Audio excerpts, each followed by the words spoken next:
suerte de potencialidad o suerte de relación que tengo con algo que no sé bien lo que es, ¿ya? Y esa forma de pensar que produce ese afecto es lo que podríamos decir que es lo no representacional, ¿ya? Em, Otra forma de entender estas dos teorías, y si pudiéramos dividirlas, es que la teoría no representacional trabaja con lo que viene antes de lo discursivo, antes de lo que yo soy capaz de entender con el lenguaje. Piensen si están enamorados, por ejemplo. Si yo estoy enamorado, antes de poder definir qué es lo que me pasa con esa persona, hay ciertas variaciones en mi cuerpo, ciertas variaciones en mi cabeza, ciertas variaciones en mi ímpetu, en mi deseo, en todas mis cosas, que son antes de que yo pueda decir incluso que esta persona me gusta o estoy enamorado de ella o cualquier cosa, o de él. O en el caso del miedo, si un perro me ladra, por ejemplo, eh, antes de que yo pueda entender qué es lo que está sucediendo en mí para producir esa sensación, esa representación del miedo, hay una serie de cosas que están operando. Todas esas operaciones son afectivas, son precognitivas, y esa es la parte más difícil de la teoría no representacional, digamos, que es cómo yo puedo acceder a esos registros que básicamente no puedo conocer. Aquí hay varias cosas de la psicología que ayudan a entender eso también. Y Pero las las teorías no, no representacionales vienen del 1800, digamos, es una cuestión bastante antigua, no es que estén de moda ahora o hace una década atrás, no dice nada nuevo, porque se ha ido armando este discurso post-cartesiano de que esta idea entre la mente y el cuerpo separada ya no va más, ya no tiene como sentido, es como que hasta dónde puede llegar ese paradigma. Entonces una serie de filósofos y una serie de pensadores y de escritores, sobre todo desde las ciencias sociales y de las cosas más humanas, básicamente, han trabajado con esta idea de la no representación. Eh, Dentro de los últimos, que son los que aparecen en la línea abajo, está Haraway, Butler, que es muy famoso en este momento. Yo podría dale. mirar el paisaje cambiar, podría ver cómo las nubes cambian, podría todo esto eh, ponerlo en una grilla y decir como en diferentes momentos del día la atmósfera cambia de un lado, cambia al otro, etc. Podría hacer otro tipo de permutaciones, como decir, hay ciertas atmósferas materiales, digamos, que cambian en ciertos momentos del año o no, etc. Pero solo acá me estoy refiriendo a esta idea de la atmósfera material, que es una de las conceptualizaciones que la atmósfera podría tener. La idea de una cobertura material gaseosa que nos envuelve. Eso lo vamos a ver un poco más adelante. Pero si yo le muestro esta imagen, por ejemplo, y yo le muestro esta imagen que todos más o menos conocemos los de Santiago, o los de Chile, que era una caja de fósforos que simbolizaba la cordillera, y si yo le muestro esta foto y le muestro que no veo la cordillera atrás, pero que sé que la cordillera está ahí, por ejemplo, ¿cómo lo sé? ¿Cómo sé que esa cordillera está ahí? Si no la veo, si está lleno de smoke. Si no, la veo porque hay una construcción afectiva que me une a la caja, a la imagen de la cordillera y a la cordillera. Hay una atmósfera afectiva que intenta conectar todas estas cosas de una sola vez en mi experiencia de vivir esa caja o esa ventana o esa montaña, ¿ya? Entonces, básicamente, la idea de la atmósfera tiene dos componentes. Uno que puede ser un sentido meteorológico, que la atmósfera como una zona turbulenta de materia gaseosa que rodea la Tierra, que es todo lo que conocemos, pero también puede tener un sentido afectivo, que es algo distribuido, no palpable, que no lo puedo sentir, yo no puedo sentir esa relación que tengo con la caja de fósforos y con la cordillera, eh, y que se registra a través de diferentes relaciones que establecen los cuerpos, mi cuerpo con la caja, mi cuerpo con la cordillera, mi cuerpo con la vida, mi cuerpo con todas las cosas, digamos, ¿ya? Arriba hay una cita de Marx que la voy a saltar, pero básicamente no creo que sea relevante, pero les va a quedar acá en la diapositiva para que la puedan ver en el futuro.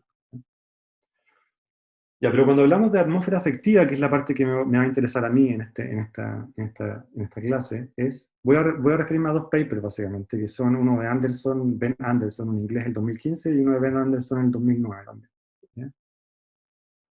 Básicamente, lo central de esto es que las atmósferas afectivas son una forma colectiva de construir una relación afectiva. Las atmósferas afectivas nunca son individuales, y por eso me interesó a mí como tema, digamos, que es cómo yo soy arquitecto quizá, y por lo mismo me interesa la idea de la espacialidad urbana. Entonces, cómo yo puedo construir un discurso o una forma de aproximarme desde lo colectivo, ¿ya? Desde lo colectivo, no desde la individualidad. Aunque trabajo con los individuos, la idea es la colectividad, una sensación, una forma de distribuir conocimiento o relaciones de forma colectiva, ¿ya? Entonces, esta diapositiva está un poco desordenada, pero la idea es que sea así, porque la conceptualización de esto es muy, en el momento, al momento es muy vaga, muy difusa, muy difícil de agarrar. Entonces, en vez de ponerles como lo que es, digamos, claro, es que aunque es un fenómeno que se relaciona con la realidad, este puede ser o no sentido físicamente en esa realidad. Yo puedo tener una sensación en mí, pero esa sensación no tiene que ver con las sensaciones típicas que es lo que estamos habituados. Por ejemplo, en el caso que les mostré de la caja de fósforo, yo les mostré la foto y ustedes pudieron sentir algo con eso, no necesariamente tienen contacto material con esta caja en este momento, ¿ya? Hay una cosa de la realidad, una imagen, pero no hay una relación, en ese caso, de sensación física en el cuerpo, como la nube que les mostraba yo, por ejemplo, ¿ya? Y en ese sentido, las atmósferas afectivas también son inciertas, son desordenadas, son cambiantes, y nunca, al parecer, nunca adquieren una forma, no se pueden. Y en ese sentido, esas atmósferas pueden interrumpir, perturbar, o pueden perseguir a las personas, los lugares o las cosas. Y eso es interesante, porque esta idea de la alegría, que les comentaba, eh, pudo haber interrumpido a los que estaban en contra de la alegría, por ejemplo, o pudo haber perturbado, movilizó a ciertas personas a estar a favor de ciertas cosas, o hasta el momento todavía sigamos pensando, oye, pero es que la alegría nunca llegó, ¿cachai? Entonces, esa idea me persigue en el tiempo, después de 12 años, ¿cachai? Yo era un niño. Entonces, todas esas ideas son parte de lo que formó esa atmósfera de alegría, toda esa atmósfera afectiva, ¿ya? Y, como dice abajo, es una forma de experiencia que ocurre antes o en conjunto con una formación subjetiva. Quiere decir que esa idea de la alegría, por ejemplo, volviendo al mismo caso, fue construida no solo porque alguien dijo que ese era el eslogan, sino que fue construida, mi subjetividad respecto a eso fue construida a medida que esa idea o esa relación afectiva se iba construyendo. Entonces yo soy parte de esa atmósfera, tanto como como esa atmósfera me perturba a mí, ¿ya? En el otro lado, en la parte roja, hay unas citas ahí pequeñitas que dice, que básicamente reafirman lo mismo, que es que son reconstruidas a través de prácticas que forman ocasiones, son situaciones que pueden devenir en algo, pero puede que no devengan en algo tampoco. Puede ser que todo esto de la alegría pueda haber llegado a algo, pero puede que no también. Y nadie puede saberlo tampoco. Entonces, eso es lo raro y al mismo tiempo lo interesante de la atmósfera afectiva, que es como que son construcciones afectivas que pueden perdurar, como pueden no perdurar. Un ejemplo interesante de esto, para los que para los que sepan como cuestiones como de finanzas, es la bolsa, las acciones, cómo suben o bajan las acciones. Hay una atmósfera afectiva de cómo el mercado opera a partir de ciertas emocionalidades. Cómo yo pienso que a esta acción le va a ir bien, o cómo a esta acción le va a ir mal, y todo un mercado real se mueve en función de eso, ¿ya? Las atmósferas en ese sentido pueden ser hechas cuerpo, pueden incorporarse en uno. Aquí hay un ejemplo muy claro de Yi Futuan, un geógrafo, en esta idea de que él habla, en ese caso él habla del sentido del lugar, pero esta idea como de que una persona que vive al lado del mar puede sentir la brisa, va a caminar de una forma distinta, va a moverse de una forma distinta, va a sentir el clima de una forma distinta.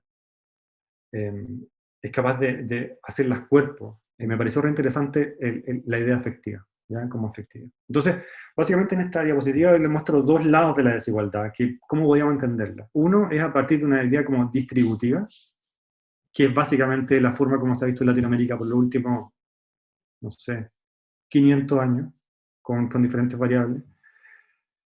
Y sobre todo el último después de la llegada a la democracia, a la vuelta a la democracia en Chile, que tiene que ver con esta idea de, hay estudios sobre distribución de élite, sobre distribución de pobreza, sobre distribución de pobreza y localización urbana, distribución de pobreza e inclusión, sobre gentrificación, y que básicamente esta idea como distributiva en Latinoamérica ha generado dos conceptos que son la idea de segregación y la de la exclusión, ¿ya? que me parecen válidos y me parecen completamente pertinentes y han servido para entender casi toda la realidad de la desigualdad en Chile y Latinoamérica por los últimos 30 años. Sin embargo, en la misma Latinoamérica han habido voces, o han empezado a emerger voces, sobre todo desde corrientes más feministas, pero no necesariamente solo feministas, eh, de personas que piensan que la desigualdad, o investigadores que piensan y pensamos que la desigualdad es mucho más que esto distributivo. ¿Ya? Entonces, ahí puse unos ejemplos de casos, esto es muy amplio y podemos compartirlo después cuando quieran, a partir de un correo o lo que ustedes quieran, pero ahí les puse unas citas. Por ejemplo, Katia Araujo trabaja con relaciones cotidianas entre individuos e instituciones, que es una cuestión súper compleja, por ejemplo. O a partir de jerarquía y abuso, cómo yo puedo entender la desigualdad a partir de la jerarquía y los abusos, que es muy parecido a lo de un informe nuevo, o sea, no tan nuevo, de la CEPAL, que se llama Desiguales, que habla de esta idea como la idea de la desigualdad del trato, por ejemplo. ¿Ya? O la idea de la dignidad, por ejemplo, aparece también como una idea de la nueva desigualdad que es más que distributiva. Por ejemplo, ahí también está Araujo, Gallo Méndez y Teltelboim.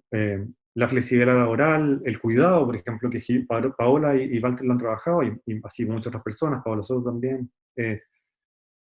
La relación con infraestructuras, producto de los procesos neoliberales, también es una forma nueva de entender la desigualdad, que ya no es la desigualdad en sí misma como los pobres y ricos, o la exclusión y la segregación, sino que hay cierta infraestructura que logran generar esta idea como de desigualdad. Y las interacciones con nuevas tecnologías, que es un fenómeno que no había pasado tan grande hasta los últimos 10 años y que está siendo también una forma de entender esta idea de desigualdad más sobre lo distributivo. ¿Ya? Entonces ya que más o menos entendemos, como intenté explicar esta idea de lo representacional, lo no representacional, la atmósfera afectiva, la atmósfera, ¿qué son los afectos entonces? Estoy yendo como de atrás para adelante. ¿Qué son los afectos entonces? ¿Cómo entendemos el afecto? Y aquí aparece la principal, no sé si piedra de tope, pero la principal problemática, que es que comúnmente cuando hablamos de afecto lo relacionamos con la idea de emoción. ¿Ya? Y eso hay una serie de corrientes que la relacionan, la idea de emoción y afecto. Y acá este es un tema muy, eh, ¿cómo decirlo? Muy peleado en la actualidad, de si la relación entre afecto y emoción existe, si el afecto es la emoción, o si la emoción es una cosa distinta. Yo no desconozco que eso tiene una construcción que a mí me parece interesante, la idea del fenómeno, que es que sí hay situaciones que operan que puede ser que no dependan de una variable estructural y de género, por ejemplo. Y yo creo que yo dejo la puerta abierta a esa consideración.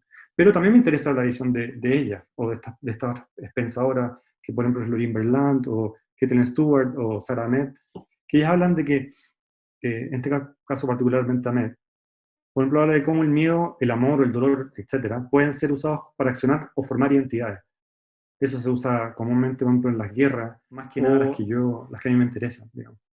Y así hay otras, por ejemplo, bueno, son tres en todo caso, el afecto como teoría, el afecto como fenómeno y el afecto como política. Pero hay otras formas de teoría que no recuerdo en este momento, pero ahí las podemos compartir después, no hay ningún problema. Eh, sí, ya, eso. ¿Se entiende más o menos cómo vamos? ¿O se entiende más o menos? Sí, ya. Ya, entonces, aquí viene la parte que les voy a explicar más o menos cómo yo tomo esto del afecto en una de las partes de lo que yo hago. Que no es la parte central, o sea, es la parte central de mi investigación, pero no es la parte central de lo empírico de mi investigación, básicamente. ¿Ya? No es lo que yo levanto de la realidad. Pero me acabo de dar cuenta, de hecho me di cuenta cuando hice esta clase ayer, que era central para entender las cosas. Entonces cambié la clase que tenía y preferí hablarles de esto que hablar de lo que tenía, que era más fome. Entonces esto, que les voy a comentar ahora, es cómo yo entiendo esta idea que comentó Paola, del saber escuchar y la relación con lo afectivo y con la idea de desigualdad. ¿Ya? Entonces yo le puse metodologías de empatía y tiene que ver con la idea de la normalidad, básicamente. La metodología de la empatía ha sido estudiada antes por otras personas, no es, nada, no es nuevo. O es más o menos nuevo, pero no tanto.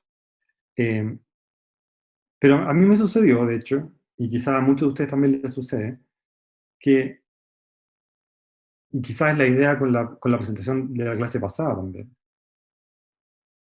que hay una suerte de, pareciese ser que es más fácil reconocer estas variables afectivas o las variables, cómo operan las desigualdades o cómo operan las cosas, en un otro que es muy distante, que es una crítica a la etnografía de principio del siglo también, ¿ya?